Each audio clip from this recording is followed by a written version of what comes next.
Suami saya sudah tidak menafkahi lahir dan batin. Bagaimana solusi hukum atas permasalahan hukum saya?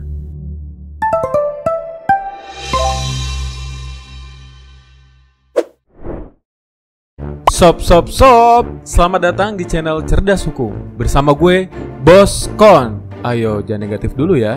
Kondisi ini artinya konsultasi, bukan ilustrasi jorok lo. Dengerin nih, gue mau ngejelasin permasalahan hukum dari Sohib Justice, biar lo pada paham. Lagi-lagi sob, banyak kali yang belum tahu tanggung jawab masing-masing pihak. Suami adalah salah seorang laki-laki dalam pernikahan yang berucap janji untuk memperistri wanita tambatan hatinya. Seorang suami hendaknya ia bekerja untuk menghidupi keluarga, karena dalam hal ini wajib hukumnya. Sebagai cermin bahwa suami adalah pemimpin guna memenuhi kebutuhan sandang, pangan, dan papan, termasuk juga biaya anak-anak.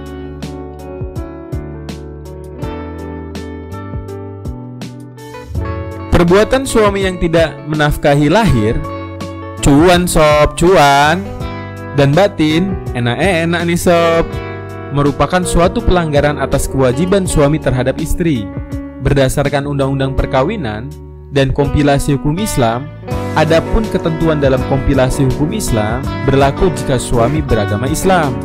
Lebih lanjut, tindakan suami tersebut juga tergolong tindakan menelantarkan istri dan anak berdasarkan pasal 9 Undang-Undang Nomor 23 Tahun 2004 tentang penghapusan kekerasan dalam rumah tangga, yang berbunyi, ini ayat satunya nih ya, setiap orang dilarang menelantarkan orang dalam lingkup rumah tangganya. Padahal menurut hukum yang berlaku, baginya atau karena persetujuan atau perjanjian, ia wajib memberikan kehidupan, perawatan, atau pemeliharaan kepada orang tersebut. Ini yang kedua nih, penelantaran sebagaimana dimaksud pada ayat 1 di atas atau yang tadi juga berlaku bagi setiap orang yang mengakibatkan ketergantungan ekonomi dengan cara membatasi dan atau melarang untuk bekerja yang layak di dalam atau di luar rumah, sehingga korban berada di bawah kendali orang tersebut.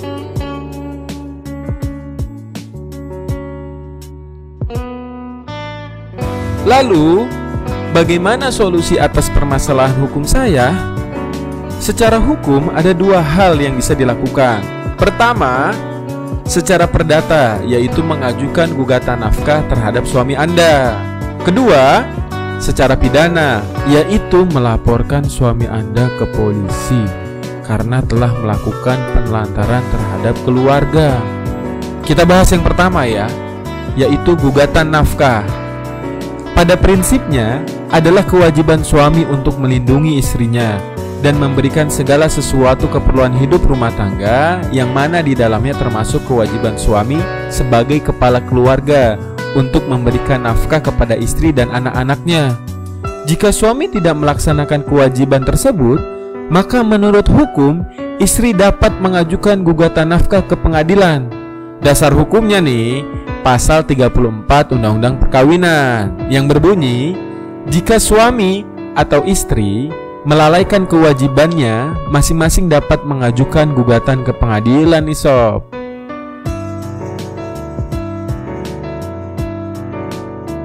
Yang kedua, penelantaran keluarga. Ini agak ngeri nih sob. Tindakan suami yang tidak menafkahi dikategorikan sebagai tindak pidana penelantaran dalam rumah tangga. Waduh.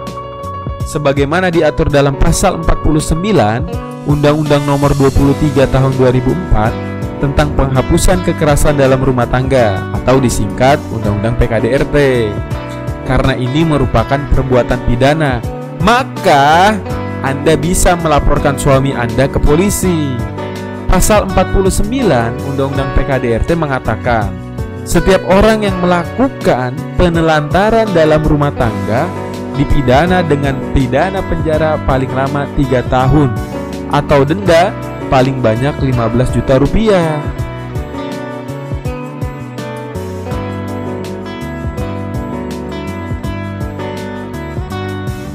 Pada prinsipnya, bercerai adalah perbuatan yang boleh dilakukan, tetapi dibenci oleh Tuhan. Begitulah perspektif semua agama memandang perceraian. Banyak konsekuensi yang timbul di kemudian hari jika terjadi perceraian nih sob.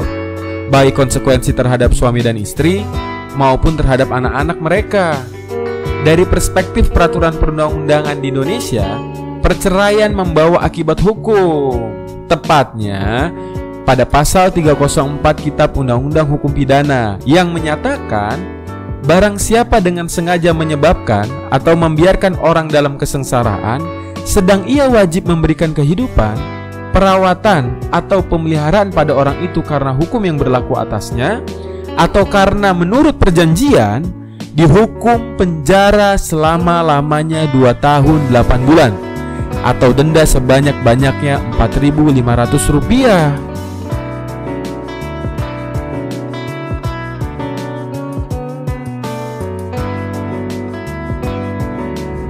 Nampak-nampaknya Eka juga nih sob. Suami harus berpikir ulang untuk tidak menelantarkan istrinya dengan cara tidak menafkahi, jika tidak ingin terjerat masalah hukum di kemudian harinya ya. Ingat sob, mendiamkan kejahatan adalah kejahatan. Jadi jangan diem-diem aja lo ngeliat kejahatan, nanti gue lagi nih yang repot. Yuk share video ini, subscribe and like ya, supaya jangan lo doang nih yang pinter. Jangan lupa juga ya di follow media sosialnya. Gratis sob. Cerdas hukum, semakin cerdas mengerti hukum.